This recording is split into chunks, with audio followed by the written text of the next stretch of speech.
Hi, I'm Sandy Treadway, the Librarian of Virginia, and I'd like to tell you a little bit about Anna Maria Lane, who fought in the American Revolution, something very unusual for a woman of her day. She was not born a Virginian. We think she was probably born in New England, but what we do know about her life is that in 1776, when the American Revolution began, she was married to a gentleman named John Lane, who enlisted in the Continental Army. He was assigned to the Connecticut line and fought under General Israel Putnam at some famous battles, among them the Battle of White Plains, the Battle of Trenton, the Battle of Princeton, and most notably the Battle of Germantown. Anna Maria Lane followed her husband to war, something that many women, particularly poorer women, did during the Revolution. She probably served as a camp follower, doing cooking, cleaning, laundry, possibly even nursing for soldiers in her husband's unit. At the Battle of Germantown, however, she donned the garb of a soldier and was on the battlefield fighting with heroism, and she received a wound during that battle that left her lame for life. The Virginia connection to Anna Maria Lane's story is that when the American Revolution ended, her husband John Lane, who was in the Virginia militia by this time, became a member of the new state, or as it was eventually called, public guard, stationed in Richmond, guarding the state capitol and the public buildings around Capitol Square.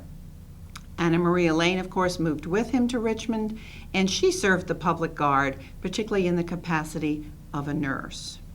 As the couple aged, by the early 19th century, they became infirm and joined other Revolutionary War veterans in seeking help from Virginia's government, and they asked the General Assembly for assistance in the form of a pension.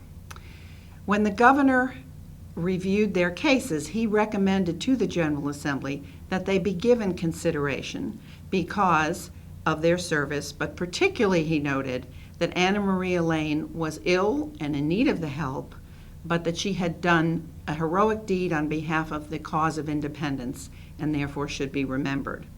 When the General Assembly investigated the stories and eventually passed a bill, a pension bill for these veterans, Anna Maria Lane was included. The male veterans were given $40 per year as a pension, quite a sum in those days. Anna Maria Lane, however, specifically cited for her heroism at the Battle of Germantown and for the wound she received, was awarded $100 a year for a pension.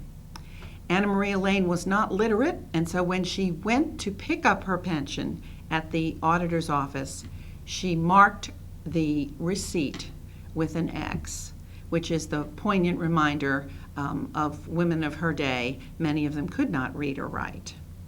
Anna Maria Lane lived until 1810, and then she died here in Richmond. Her heroism on the Battle of Germantown, we won't ever know the details because the members of the General Assembly who interviewed her simply didn't write them down.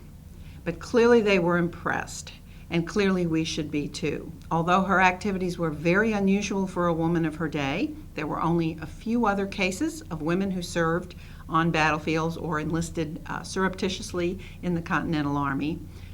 We still should remember her heroism and her service to her country.